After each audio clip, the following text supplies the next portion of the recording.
First, thank you, President Poroshenko, for this very warm welcome to myself, my delegation that's traveling with me to Kyiv. This is an important stop for me at this time in particular.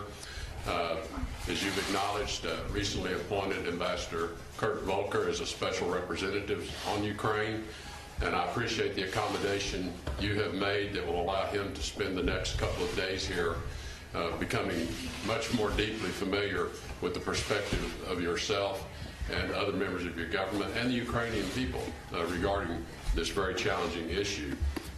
Ambassador Volker is a very capable, well-known diplomat, and I appreciate Ambassador Volker taking this role on for us as well.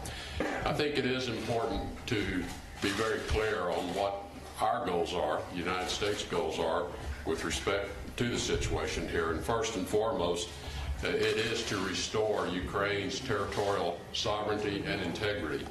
The United States has already contributed more than $600 million since the beginning of this crisis. We also think it's very important that we seek the safety and the security of all Ukrainian citizens, regardless of their ethnicity, their nationality, or their religion. This is a fundamental element to Ukraine's sovereignty as well, and the protection of all Ukrainian citizens. I think as long as the parties commit themselves to these goals, I'm confident that we can make progress.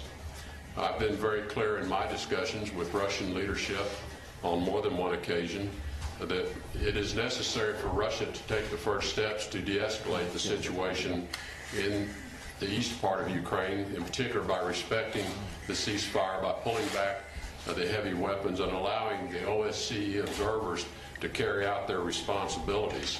This is necessary for us to make any movement in particular. We are disappointed by the lack of progress under the Minsk agreement, and that is why we are appointing a special representative to put additional emphasis. We will be coordinating carefully with the Normandy members as well, along with yourself and with the Russian Federation government, to see if we cannot make progress and make progress in a more prompt fashion as well. We do call on Russia to honor its commitments that were made under the Minsk Accords and to exercise influence over the separatists in the region, whom they do hold complete control over. And we call on them again to immediately call on their proxies to cease the violence that is ongoing in East Ukraine. Again, we call on them to allow the monitors full access to all areas to perform their mission, not only along the line of contact, but ultimately along the border itself. The U.S. and EU sanctions on Russia will remain in place until Moscow reverses the actions that triggered these particular sanctions. During our discussions today, we also had very useful exchanges on economic reforms, and I want to recognize tremendous progress that has been made by the Ukrainian government in reforms over the past 3 years now, and it's evident in economic performance as well, which I find quite encouraging. I know that there's more to do, and I know that you are committed to continuing these reforms to strengthen Ukrainian security, but also economic performance as well. I know that Ukraine is committed to implementing the obligations to the IMF, including pension reform, land reform, privatization of state-owned enterprises, and improving corporate governance. And we spoke extensively about steps necessary to make Ukraine a very attractive destination for foreign direct investment. And I know you're committed to improving that situation.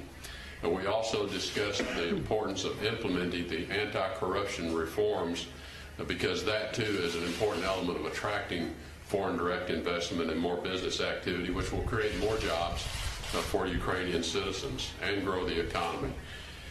This includes the important work Ukraine's doing to reform the justice sector, Ukraine's commitment to selecting Supreme Court justices of the highest integrity and professionalism, and creating the anti-corruption court.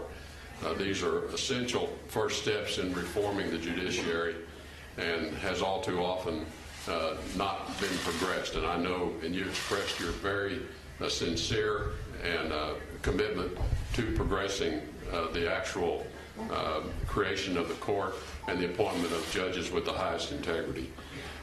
We know there are challenges to moving these reforms forward, but they are critical to the success of Ukraine for the future and really creating the circumstances for Ukraine to maintain as a viable economy standing on its own, an important partner to its European neighbors, but an important country for the rest of the world as well.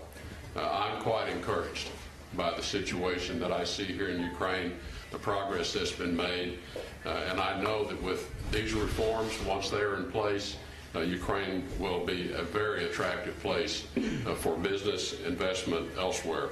I do want to note that this marks the 25th year of diplomatic relations between the United States of America and an independent and sovereign Ukraine.